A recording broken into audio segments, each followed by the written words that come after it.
네, 오늘 우리 수요일 시간 우리 요한복음 8장 12절에서 20절까지의 말씀, 또한 나는 세상의 빛이니 라는 제목으로 함께 은혜를 나누기를 원합니다. 제가 간단한 문제 몇 가지 내보겠습니다. 맞춰보시겠습니까? 여러분, 화재 신고는 몇 번입니까? 119. 네, 범죄 신고는요? 112. 그럼 간첩 신고는요? 아시나요? 네, 간첩 신고 아직도 하는지 모르겠는데 제 기억으로는 113번이었습니다. 어릴 때 많이 붙어 있었습니다. 그리고 이런 문구와 함께 붙어 있었습니다. 자수하여 광명 찾자. 오늘 말씀의 제목과 좀 연결되어지는 것 같습니까? 광명을 찾아야 된다라는 거죠. 숨어있는 자들이 자수하여서 빛을 발견해야 한다라는 거죠. 그러니까 들킬까봐 전전긍긍하여 살지 말고, 어두운 데 숨어 있지 말고 자수해서 사람답게 빛 가운데로 나와라 라는 이야기가 자수하여 광명 찾자입니다. 이것처럼 빛은 우리의 삶에 있어서 굉장히 중요합니다. 빛을 보며 살아야 하겠죠. 모든 식물들도 빛을 따라가는 것을 우리가 보게 됩니다. 그래서 여러 가지 의미로 이 빛을 우리 주변에서 잘 활용을 하죠. 화장품을 바꾸면 얼굴에서 빛이 납니다. 옆에 분들 한번 보십시오. 빛이 나나요? 네, 그러면 화장품이 다 먹어서 그렇습니다. 잘 발려진 상황이면 빛이 나게 되죠. 집을 고를 때는 어떤 집을 골라야 됩니까? 빛이 잘 드는 집을 골라야 됩니다. 명연기를 펼치는 배우가 드라마를 우리가 흔히들 빛낸다라고 이야기를 하고요. 잘 익은 과일은 빛깔이 좋습니다. 그러니까 이러한 일들처럼 빛이라는 단어는 우리의 삶에서 뗄래야 뗄 수가 없는 것입니다. 빛은 사람들에게 밝고 명쾌하고 긍정적인 이미지를 주게 되는 거죠. 무언가를 밝히 보여주는 역할이 빛이 하기 때문입니다.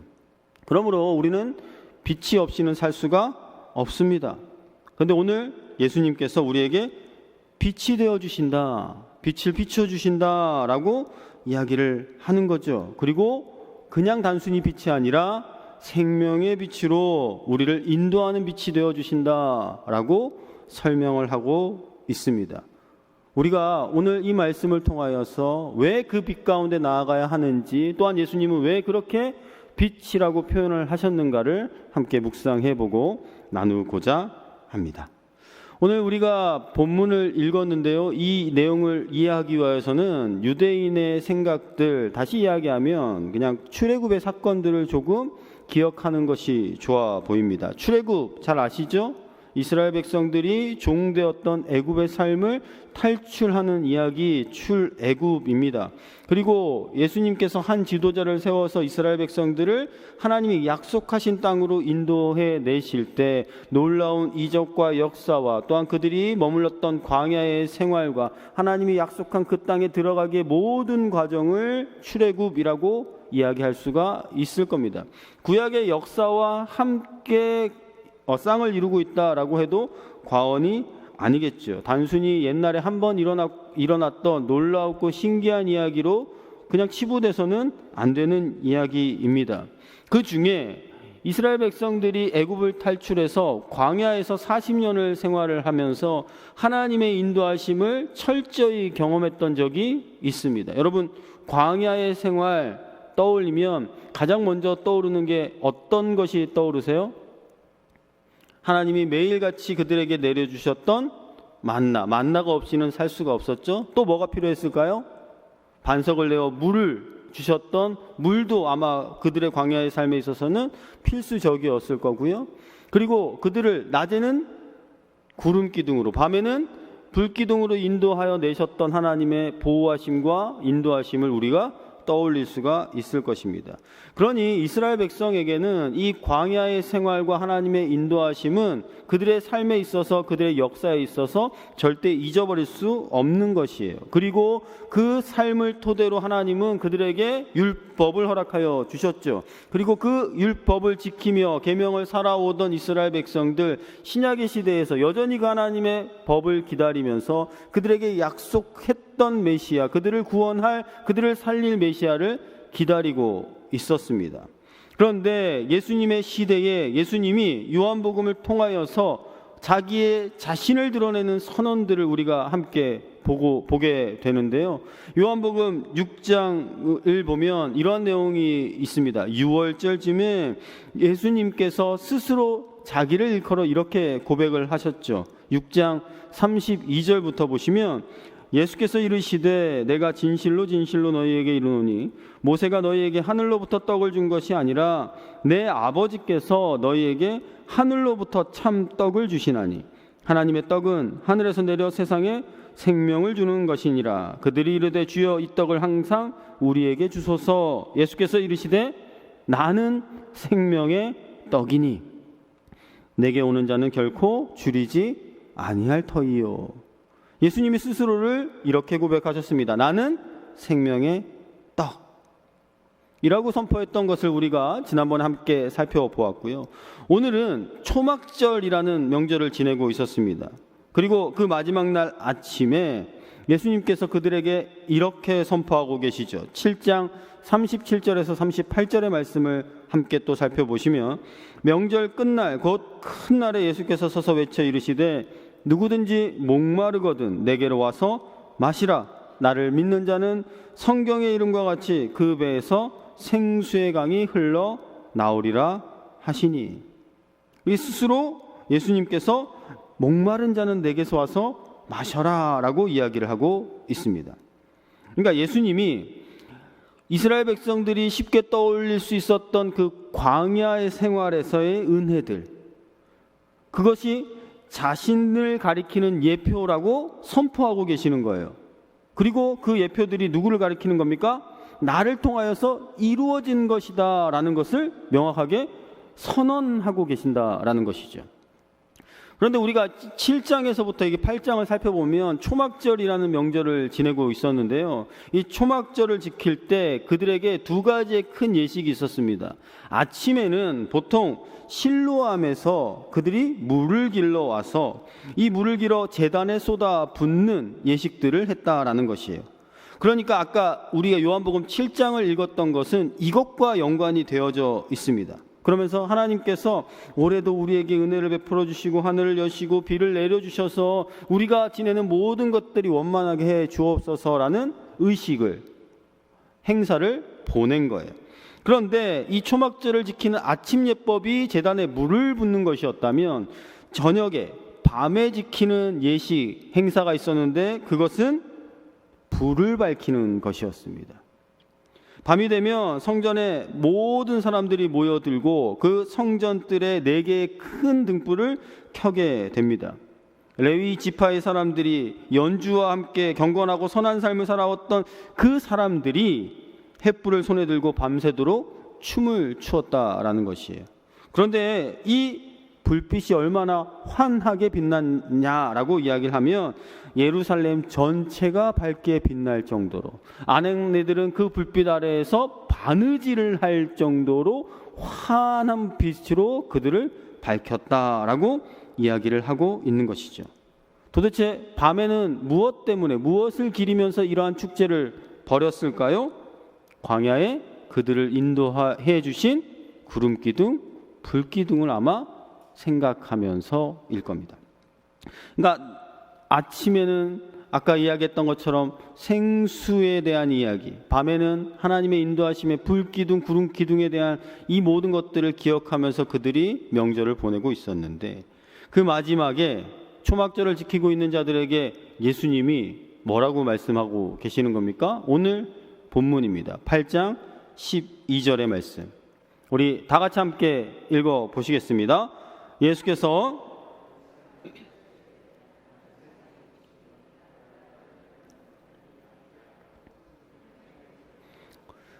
나는 세상의 빛이니 나를 따르는 자는 어둠에 다니지 아니하고 생명의 빛을 얻으리라. 그러니까 예수님의 말씀을 딱 들었을 때 이스라엘 백성들이 번뜩이게 떠오르는 게 하나 있었겠죠. 그러니까 예수님께서는 어떤 이야기를 하는 겁니까? 광야에서 너희 조상들을 지켜주고 인도해 주었던 그 불기둥이 나다. 오병이어의 기적을 통하여서 예수님께서 생명의 떡이라고 이야기하셨잖아요. 만나를 통하여서 생명의 떡, 만나를 떠올리는 그들에게 내가 생명의 떡이다. 제단에 물을 붓는 그들에게 내게로 와서 마시면 영원히 목마르지 아니할 것이다. 이제는 그 빛을 보고 나온 자들에게 내가 세상의 빛이다. 나를 따라라. 라는 이야기를 하고 있는 거죠. 조상들이 그들의 역사 대대로 경험했던 모든 은혜들의 실체, 완성이라고 생각했던 그 모든 것들이 예수님을 통하여서 선포되고 있는 것입니다. 우리는 예수님을 믿기에 이 말씀이 진리라고 믿습니다. 예수님을 알기에 이 말씀은 복음이다, 아멘으로 화답할 수가 있습니다. 그런데 이 시대에 살았던 사람들은 그 선포와 선언을 믿을 수가 있었을까요? 이 복된 소식이 그냥 듣기 좋은 빈소리가 되면 어떨까라는 생각을 우리가 분명 해볼 수가 있는 것이죠. 사실 예수님의 말씀의 기준으로 보면 그 말씀을 온전히 믿는다라는 건 쉽지 않아 보이는 것입니다. 왜요? 예수님이 스스로 자기에 대해서 증언하고 있기 때문이겠죠. 그랬더니 이 내용을 들었던 바리새인들이 득달같이 달려들어서 질문을 하는 겁니다. 오늘 13절 말씀에 보면 바리새인들이 이르되 내가 너를 위하여 증언하니 내 증언은 참되지 아니하도다. 무슨 얘기입니까? 네가 스스로 혼자 떠들고 있는데 그 증언이 옳은 것이라고 어떻게 믿을 수 있느냐라고 이야기를 하는 것이죠. 예수님께서는 자신 있게 자신에 대하여 선포하셨지만 바리새인들은 그것을 어떻게 증명해낼 것이냐라고 따져 묻는 것입니다. 그런데 이 이야기를 들은 예수님은 그것에 대하여 굴하지 않으시고 오히려 바리새인들이 예수님의 말씀을 듣고 그것을 공격하고자 했던 질문을 통하여서 자기가 어떤 분이신지 다시 한번 명확하게 이야기하고 계신다라는 것이에요. 그런데 이 이야기를 들어도 바리새인들은 아마 제대로 이해하지 못했던 것 같습니다. 왜 그러냐면 예수님이 내가 나에 대해서 증언하는 것이 내가 어디에서부터 어디로 왔는 것을 알고 어디로 가야 할지도 알고 내가 이렇게 증언하는 것은 나뿐만이 아니라 나와 함께 계시는 아버지가 함께 증언하시는 것이기에 참되다라고 이야기하는 거야 라고 예수님이 설명을 하시거든요. 여러분 이 이야기를 듣고 예수님이 도대체 지금 무슨 소리를 하시는 거지? 라고 번뜩 이해가 되고 그것에 대하여서 동의가 되십니까? 잘 되지 않아 보이는 바리새인들 같은 마음들이 우리 가운데 들게 된다라는 것이에요. 그런데 사실 예수님이 하신 것은 예수님이 스스로 자신을 증명해내는 최고의 방법이었다라는 것을 우리가 알고 묵상해야 한다라는 사실입니다. 그러니까 예를 들면 이런 겁니다. 제가 여러분들에게 저를 소개를 하는 거예요. 그러면 제가 소개하는 저의 진실이 맞는지 틀린지 여러분은 판단을 할 수 있을까요? 없을까요? 무슨 소리인지 잘 이해가 안 가세요? 이런 겁니다. 저는 여러분들이 보시는 것보다 굉장히 마음이 따뜻하고 착한 사람입니다. 그러면 몇몇 분들이 비웃는단 말이에요. 그걸 어떻게 알아? 딱 얼굴을 봐도 아니게 생겼구만. 이렇게 막 판단을 하실 수 있잖아요. 아니 몇몇 분들이 정말 이렇게 격하게 고개를 끄덕거리시면 제가 당황을 하게 되니까 그러지는 마시고 어쨌든 제가 저에 대한 변호를 한 거라고 저에 대한 설명을 한 거라고요. 저의 입에서 나왔고 제가 한 말이기 때문에 이건 무조건 거짓말이 될까요? 아니죠. 그렇죠? 조금이라도 그런 것이 있으니까 제가 그렇게 저를 변호하면서 설명하지 않았겠습니까? 그러니까 말을 하고 보니까 믿음은 가진 않지만 저것을 거짓이라고 부정할 수 있을 만한 근거는 없다라는 거예요. 이해가 되세요? 여러분들이 아무리 거짓말이라고 생각을 할지 안 할지 모르겠지만 제가 얘기한 것을 거짓이라고 명백하게 증거 삼을 만한 것은 없어요. 그런데 바리새인들이 이 사실을 알았을까요? 몰랐을까요? 알았어요. 그러니까 이 사람들이 머리를 쓰기 시작하는 거예요.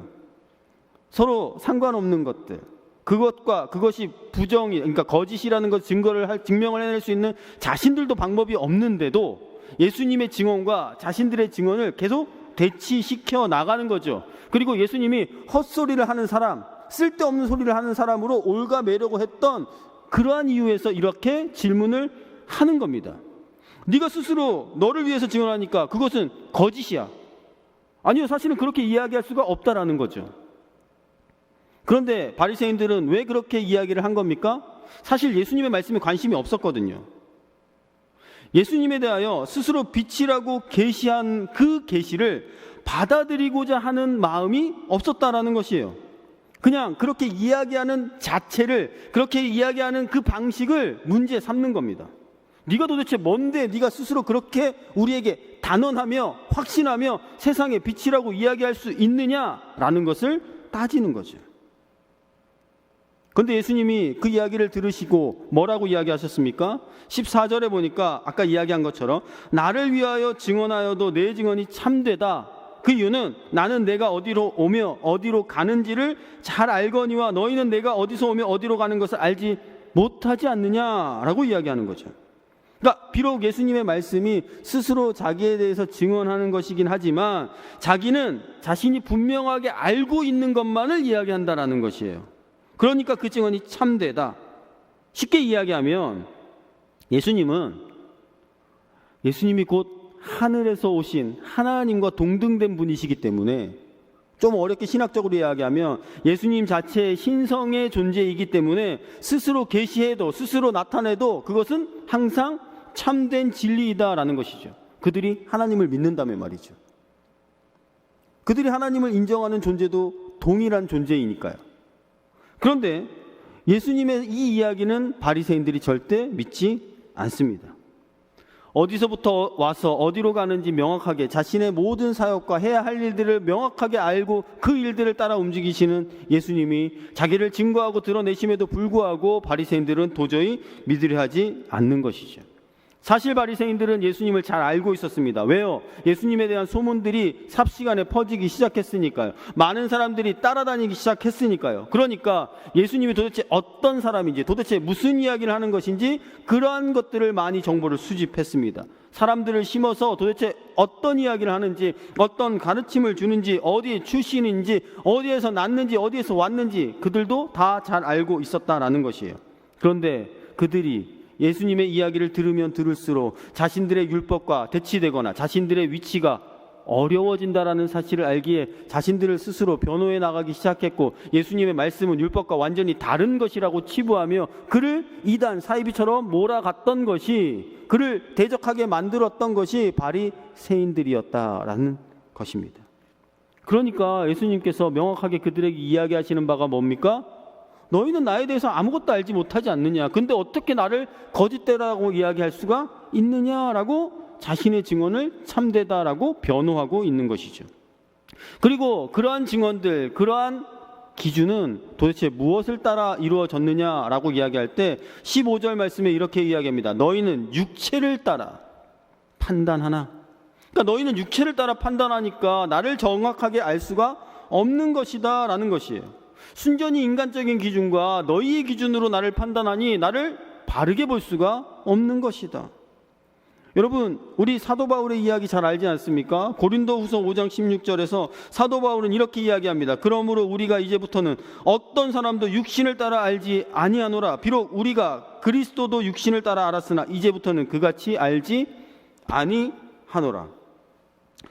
여러분, 여기에 말씀해 보시면 사도 바울도 여전히 그런 사람이었다라는 거 우리가 너무나도 잘 알고 있습니다.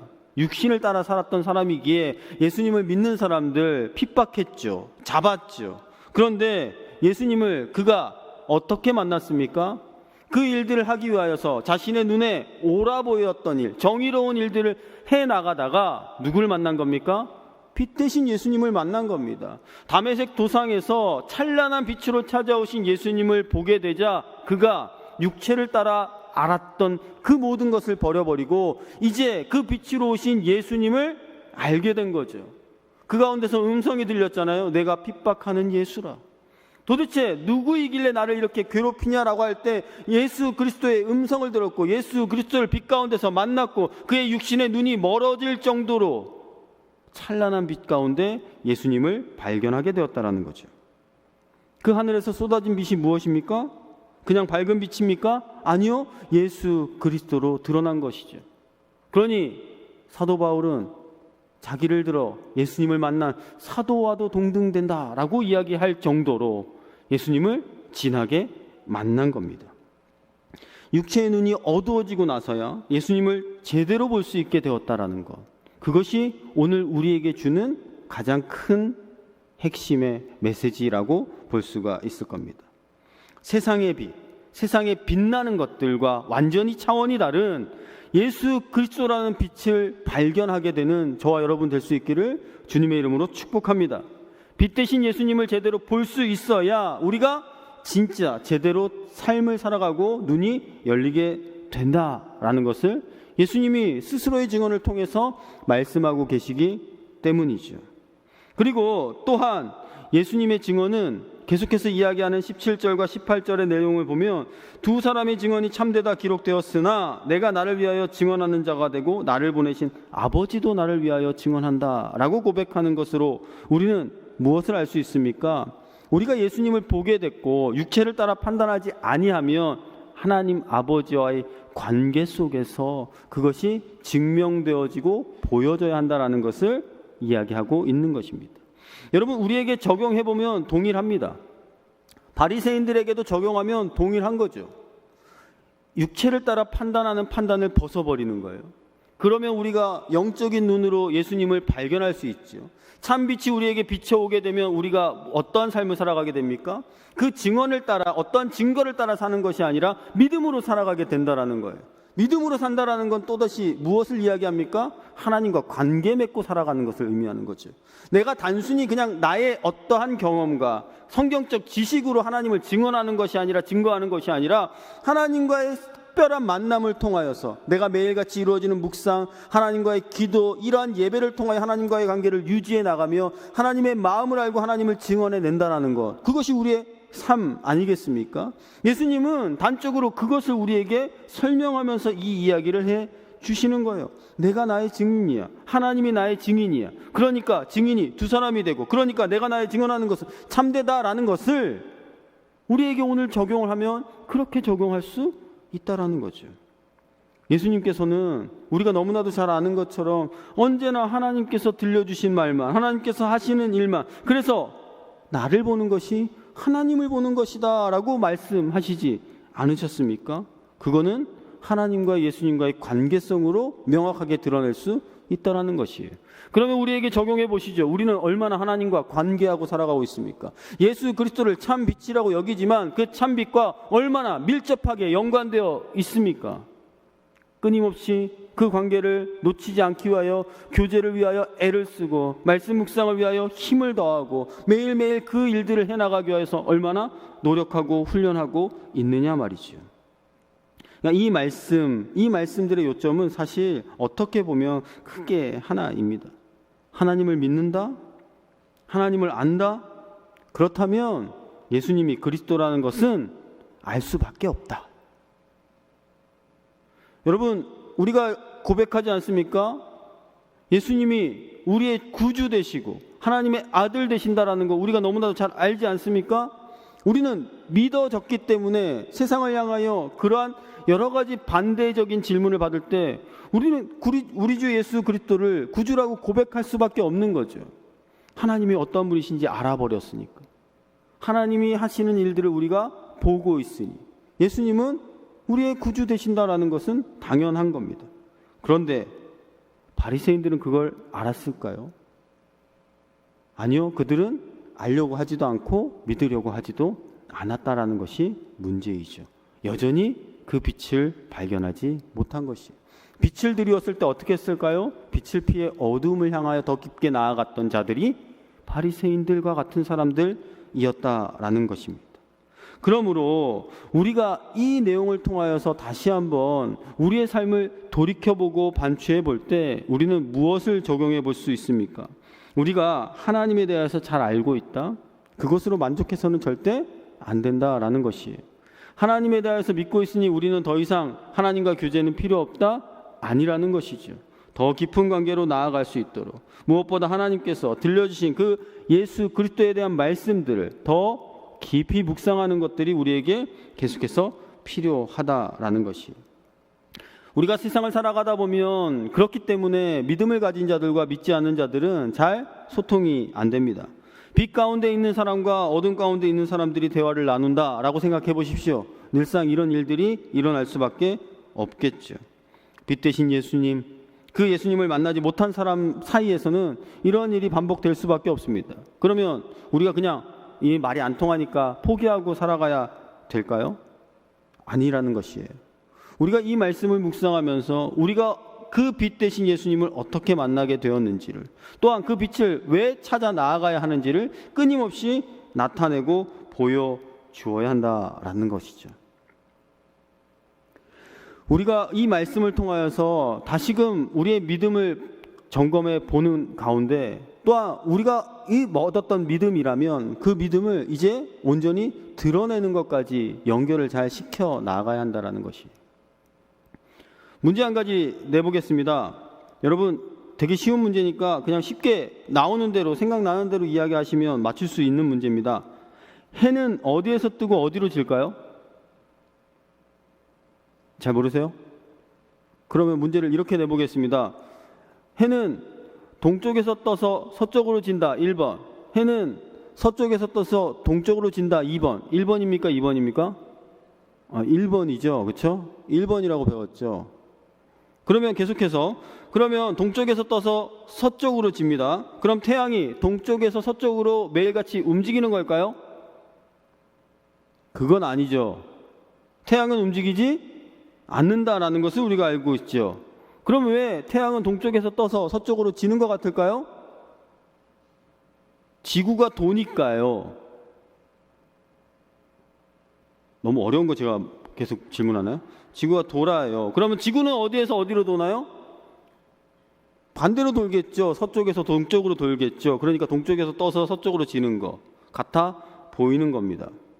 제가 굉장히 쉬운 어릴 때부터 배웠던 우리 과학적인 사실에 대하여서 질문을 드린 건데, 이것이 사실 우리가 살아가는 삶의 기준들이 어릴 때부터 우리도 모르게 무의식적으로 파고들었던 우리의 신앙의 기준과도 똑같습니다. 무슨 얘기냐면, 여러분, 빛 대신 주님은 절대 변하지 않으십니다. 빛 대신 주님은 언제나 우리에게 생명의 빛을 바라고 계십니다. 그런데 그 빛 대신 주님을 우리는 왜 발견하지 못할까요? 왜 그 빛 대신 주님을 우리는 찾으려 하지 않을까요? 우리가 지구와 같아서 그렇습니다. 스스로 도는 거예요. 그러니 어떨 때는 빛이 떠 있고요, 어떨 때는 빛이 사라지는 거예요. 내가 기분이 좋을 때는 떠 있고요, 기분이 나쁠 때는 사라지는 거예요. 집안이 뭔가 잘 원하는 대로 이루어질 때는 빛이 떠 있고요, 잘 안 이루어질 때는 빛이 사라지는 거예요. 신앙의 기준에서도 늘 똑같이 그런 삶을 되풀이하고 반복하면서 살아간다는 것이에요. 하나님과 우리 사이, 우리와 예수님 사이에서 이러한 일들이 수없이 끊임없이 반복되면서 언젠가는 하나님을 살렸다, 언젠가는 하나님을 죽였다, 언젠가는 빛이 나타났다, 언젠가는 빛이 사라지는 삶을 나 혼자 헤매이면서 그 빛을 온전히 따라가고자 하는 마음에서 벗어나 버릴 때도 있다는 거죠. 그리고 어둠 가운데 다니면서도 빛을 더 이상 찾지 아니하고 어둠 가운데 오래 있어 보니까 이것도 익숙해지네 라고 생각하면서 만족하며 살아가는 우리의 신앙들을 발견하는 거죠. 그러니 더 이상 빛을 소개할 필요가 없습니다. 더 이상 빛을 나타낼 필요가 없습니다. 그냥 저 멀리 있는 빛이라고 할지라도 빛이라는 것을 알면 다행이니, 나는 그걸 믿으니 나와는 상관이 없더라도 나는 믿음 가운데 있다라는 자기의 자부심으로 그것이 신앙인 줄 알고 착각하고 살아가는 경우가 너무나도 많다라는 것이에요. 그러니까 신앙에 대해서 오해하죠. 내가 하나님께 무언가를 얻을 때는 빛이 비치고, 내가 하나님께로부터 무언가를 얻지 못할 때는 그 빛은 져버리는 것입니다. 어떤 행동을 하고 어떤 선택을 하고 그 욕구를 채우고 싶어하는 모든 기준이 여전히 나에게 있으니 바리새인들처럼 하나님의 진리의 말씀이 선포되어도 그 선언이 무시되는 겁니다. 그 증언이 참된 것임에도 불구하고 아니라고 부인하는 겁니다. 오늘 이 말씀이 여러분에게 어떠한 말씀으로 다가오십니까? 내가 정말로 올바른 신앙 안에 살고 있고 그 말씀을 통하여 예수님이 참 빛이라는 것을 알지만 세상 가운데 여전히 그 빛을 드러내는 하나님의 자녀로, 빛의 자녀로, 어두움 가운데 다니지 아니하고 빛 가운데로 행하는 여러분들의 삶이라고 여기십니까? 우리가 빛 대신 예수님을 안다면 이제는 빛 가운데로, 어두움 가운데 다니지 아니하고 하나님을 따르는 삶을 살아가야 될 줄로 믿습니다. 왜 그렇습니까? 우리는 불완전하기 때문에 그렇습니다. 하나님은 완전하시잖아요. 우리는 잘 모르지만 하나님은 모든 것을 알고 계신다. 그 사실을 우리가 믿기 때문입니다. 우리는 악하지만 하나님은 언제나 선하신 분으로 변하지 않으시기 때문에 우리는 그 주님을, 빛 대신 주님을 따라가야 한다는 것이에요. 오늘 주님이 우리에게 선포하십니다. 나는 세상의 빛이니 나를 따르는 자는 어둠에 다니지 아니하고 생명의 빛을 얻으리라. 우리 안에는 빛이 없습니다. 우린 스스로 빛이 될 수 없습니다. 어떻게 하라는 것입니까?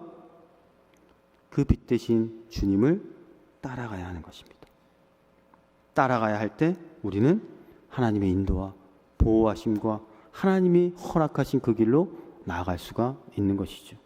광야에서 구름 기둥과 불 기둥을 따라갔던 이스라엘 백성들이 하나님의 약속의 땅에 들어갈 수 있었던 것처럼 우리도 그 하나님의 빛을 따라가는데 온통 신경을 곤두세워야 한다라는 것이에요. 구름 기둥이 언제 움직일지, 불 기둥이 언제 움직일지 그들은 알지 못했습니다. 그러나 그 빛이 움직이기 시작하면 그들은 자리를 정리하고 그들의 삶의 터전을 정리하고 그 빛을 따랐습니다. 그랬더니 그들은 하나님의 약속의 땅에 이를 수 있었다라는 것이죠. 우리가 오늘도 말씀을 받고 믿음의 삶을 살아가는 자세도 이와 동일하다고 생각합니다.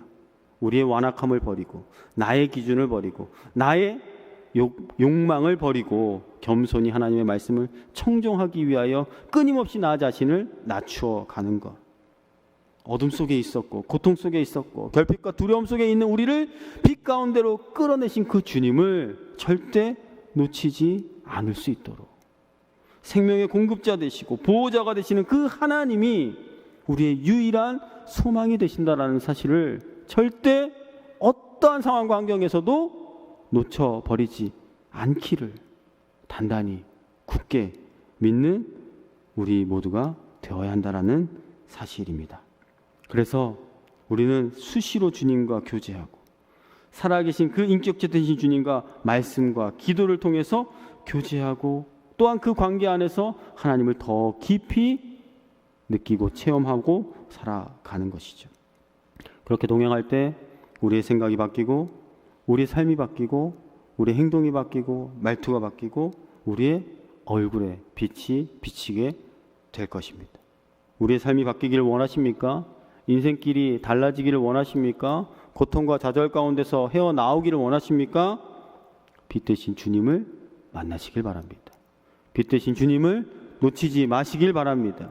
오늘도 나에게 한 줄기 빛으로 던져주신 그 말씀이 나의 평생의 기도 제목, 나의 인생의 기도의 제목이 되어 우리가 하나님과 동행하는 삶으로 가장 복된 삶을 누릴 수 있게 되기를 간절히 소망합니다.